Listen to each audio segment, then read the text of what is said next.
Subscribe कीजिए हमारे channel Sonipat 24 को। सबसे पहले लेटेस्ट खबरें देखने के लिए बेल आइकन को दबाइए। HSIIDC औद्योगिक निर्देशिका का विमोचन किया गया। निर्देशिका का विमोचन बतौर मुख्य अतिथि सांसद रमेश कौशिक और विधायक निर्मल चौधरी ने किया। इस दौरान सांसद रमेश कौशिक ने कहा कि करीब 28,000 करोड़ रुपए की परियोजनाएं उनके संसदीय क्षेत्र को मिली हैं। रेल कोच फैक्ट्री के साथ ही कंटेनर यार्ड से गन्नौर हलके के विकास को नई दिशा मिलेगी। इस दौरान सांसद ने औद्योगिक क्षेत्र फेज 1 में क्षतिग्रस्त सड़कों का निर्माण कार्य जल्द से जल्द शुरू करने के अधिकारियों को दिए।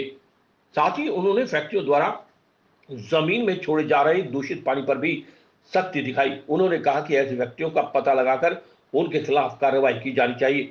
इसके लिए सांसद ने एसडीएम सुरेंद्र पाल को निर्देश दे दिए कि वे अपनी टीम का गठन कर फैक्ट्रियों की नियमित जांच करें।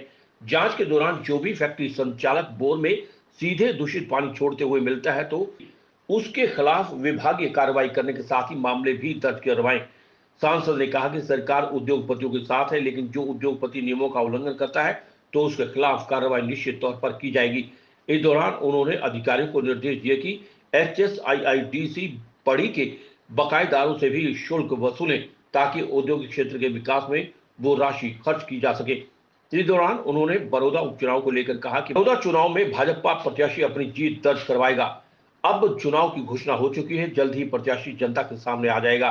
सोनीपत 24 के लिए कपिल शर्मा की रिपोर्ट। बड़ी इंडस्ट्रियल एरिया में आए हैं। यहाँ कुछ पानी की समस्या है। फैक्ट्री वाले का यहाँ पे जो आरोप लगाया, फैक्ट्री वाले सीधा पानी जमीन में डाल रहे हैं, उसके ऊपर क्या कार्रवाई आपके द्वारा? इसके ऊपर सख्त एक्शन लिया जाएगा। हम जमीन का पानी खराब होने की इजाज़त नहीं दे सकते।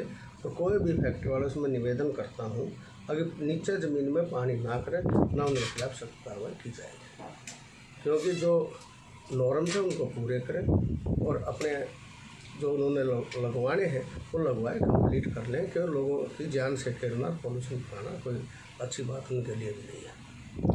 और फेज 1 में कुछ सड़कें वगैरह टूटी हुई हैं, इसके ऊपर ये सारी जल्दी से जल्दी अगले 1 महीने में कर लोगे। 1 महीने में सारी सड़कें बनवा लेंगे। और यहाँ तो सबसे बड़ा काम है, जनवरी में रेल कोच फैक्ट्री जो है कंप्लीट हो जाएगी और इसका उद्घाटन करवा के इसका चलने का काम हो जाएगा। कंटेनर डिपो अपना कंप्लीट हो गया, रेलवे लाइन का काम वो कंप्लीट हो गया, तो गन्नौर जो विकास का नया रास्ता है वो इसका खुल जाएगा।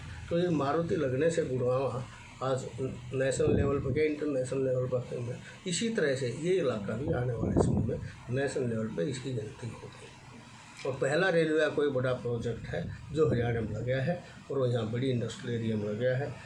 इससे इस इलाके को बड़ा भारी विकास के मामले में वो हम आगे बढ़ेंगे। और यहाँ जो कंटेनर डिपो है उससे बड़ा भारी फायदा होना। यहाँ से माल आप फॉरेन में किसी भी देश में कोई भी एक्सपोर्ट कर सकते हो और इम्पोर्ट कर सकते हो, उससे इस इलाके में और देश के लिए इसमें बड़ा भारी फायदा का काम रहा और विशेषकर किसानों को इसका बड़ी भारी लाभ।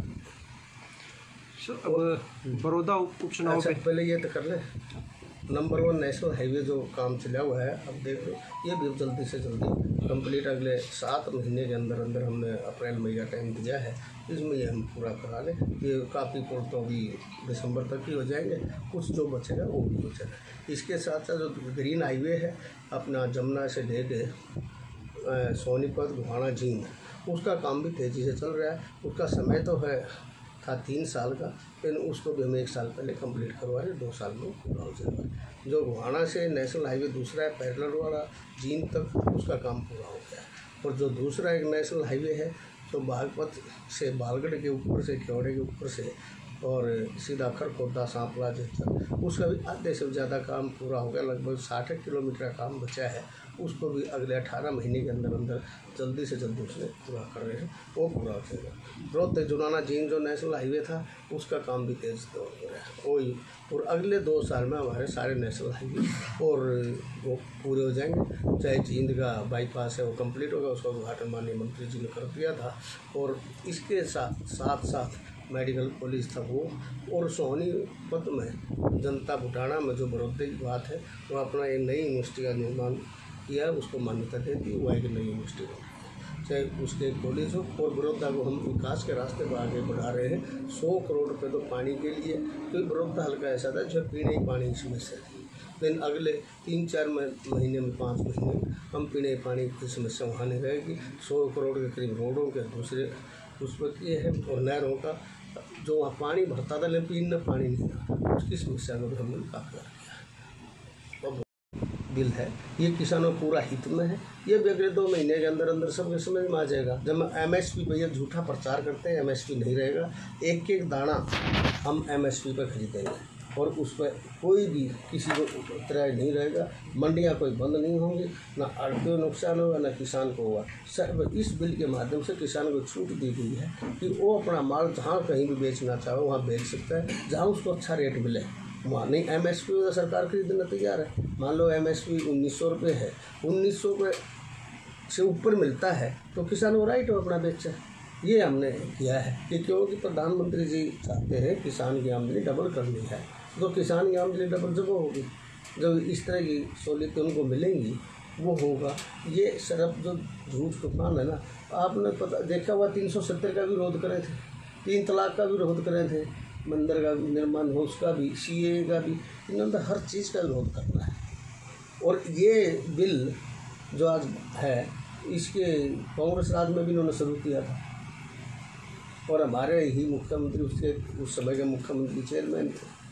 सारी बातें हैं, लेकिन मैं कहता हूँ किसान को भगाना फुसलाना नहीं चाहिए, सही बात उन्होंने करनी चाहिए और उसका सही फैसला हो भी जाएगा। इन्होंने हर बार यही काम किया है, कोई भी नया फैसला आया है उसका विरोध करना। और पिछले जनरल इलेक्शन में दिखा भी दिया था, पहले से भी ज़्यादा हमारे सेंटर में सीटें जीत करके आए हैं। हरियाणा में भी 10 की 10 पार्लियामेंट की सीटें थी, सारे बड़े नेताओं के चुनाव आ रहे हैं। और अब भी राजनीति करो, सीधम सीधे करो, झूठ की मत करो, बस सच की करो, कोई भी करो। अब तो ये बात अब समझ में आ जाए किसको फायदा है किसको नुकसान है। शुरू हो गया है, 3 नवंबर को चुनाव है, उसमें भारतीय जनता पार्टी जीतेगी। क्योंकि जो बड़ौदा उपचुनाव है जो इसलिए है कि बड़ौदे हल्के का, मैं तो एक बात कहता हूँ, इस सीट से ना तो मुख्यमंत्री कोई बदलता है, ना सरकार बदलती है, ना भारतीय जनता पार्टी का, ना कांग्रेस का, ना किसी दल का, उसमें कोई फ़र्क नहीं पड़ेगा। इस चुनाव का अगर कोई फ़र्क पड़ेगा तो बड़ौदा हल्के लोगों को पड़ेगा, बड़ौदा हल्के में पड़ेगा कि बड़ौदे को हमने विकास के रास्ते पर आगे बढ़ाना है, या जिस तरह ये लोग पहले उस बड़ौदे के साथ सौतेला व्यवहार करते रहे उसको हमने दूर करना है। और इस बार बड़ौदे लोगों का जो मूड है वो भारतीय जनता पार्टी सरकार के साथ रहने और वो अपनी वोट बड़ौदे हल्के के लिए देंगे, ना किसी नेता के लिए ना पार्टी के लिए। इस बार उन्होंने लगभग निर्णय किया है। मैं कहना रहा इस चुनाव से कोई फर्क नहीं है, फर्क एक ही है, बड़ौदा हल्के में जो हमने विकास का रास्ता शुरू कराया है, बड़ौदा हल्का का विकास होना चाहिए, कैसे हो सकता है।